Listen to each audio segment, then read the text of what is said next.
শর্ষিনা দরবারের নিয়াজ মকদুম খোতানি রহমতুল্লাহ আলাই, তিনি উপমহাদেশের সবচেয়ে বড় মুহাদ্দিস ছিলেন। চীন থেকে তিনি আসছেন দেওবন্দ পরে সারসিনায়। সারসিনা আসার পরে ওনার মাথায় ছিল 5 কল্লি টুপি। কয় কল্লি? 5 কল্লি। কোন কোন বর্ণায় পড়ে 6 কল্লি টুপি ছিল। 6 অসুল কত কন্যা? তবলিগের অসুল কয়টা? 6টা। গায়ে ছিল কাবলি জামা। শর্ষিনা পীর সাহেবের মাদ্রাসায়, এটা সুন্নতের মাদ্রাসা, এটার জামা পোশাক টুপি সব কি সুন্নত। সুন্নতের বাইরে কিছু পাবেন না। ছাত্ররা পাগড়ি পরে নামাজ পড়ে। সম্মানিত শুধু সেখানে এমন একজন বড় আলেম দেওবন্দ থেকে আসলেন, তাও দেওবন্দি। আর দেওবন্দ থেকে যে আলেমটা আসলেন তিনি আমাদের ভাষা বুঝেন না। তিনি হলেন চীনের মানুষ, তুর্কমেনিস্তানের মানুষ।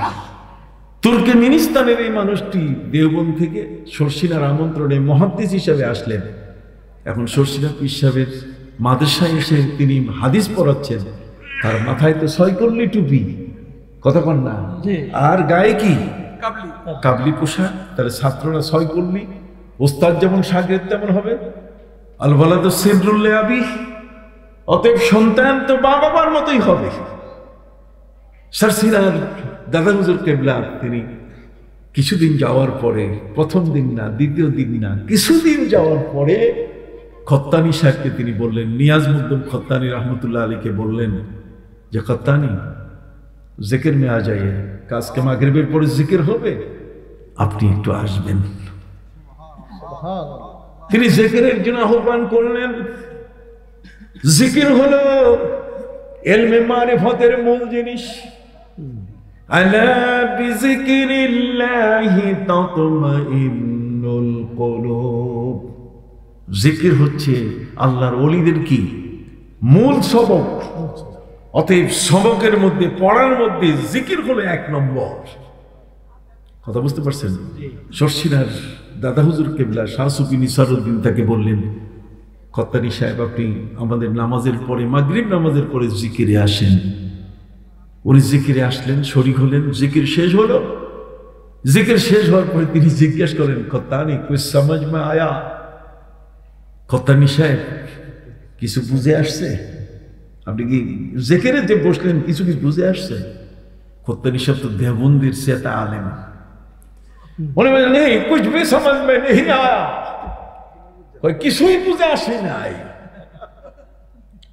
শর্ষিনার শাহ সুফি নিসারউদ্দিন রহমতুল্লাহ আলাইহি দেখলেন এত বড় একজন আলেম দেওবন্দ থেকে আমার ঘরে, আমার মাদ্রাসায় দারুস সুন্নাতে তিনি হাদিস পড়াচ্ছেন, আর তিনি জিকিরের নিয়ে বলছেন, জিকিরে কিছুই তিনি বুঝতে পারলেন না। তাহলে কি করা দরকার? তিনি বললেন, খত্তানি আগামীকাল এশার সময়, এশার নামাজ পড়ে আপনি আমার হুজরাখানায় চলে আসবেন। আমার নানা শ্বশুর একজন আছে, মওলানা আব্দুল মালিক, উনি ছিলেন শাহ সুফি নিসারউদ্দিন রহমতুল্লাহ আলাইহির খাদেম। উনি বলছেন, আমি যখন শুনছি তখন থেকে আমি টার্গেট যে আমি পাখা নিয়ে হাজির হব। ঘটনা কি? বাতাস করবো আর দেখবো। বাতাস করবো আর কি করবো। দেখছেন কি ওসিলা। মওলানা আব্দুল মালিক বলছেন, পরদিন এশার সময় খত্তানি সাহেব আসলেন।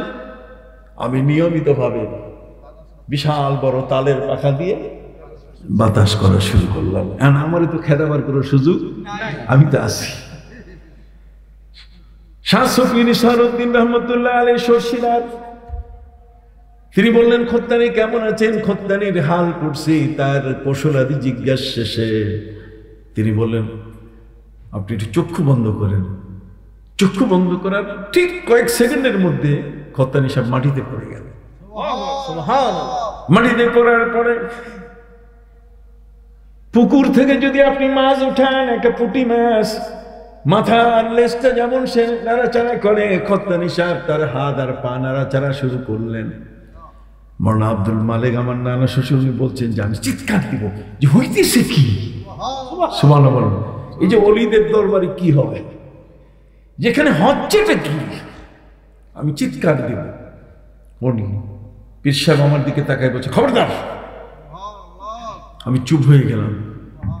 এরপরে তিনি তাকে ডেকে উঠালেন, খত্তানি উঠুন। খত্তানি উঠলেন।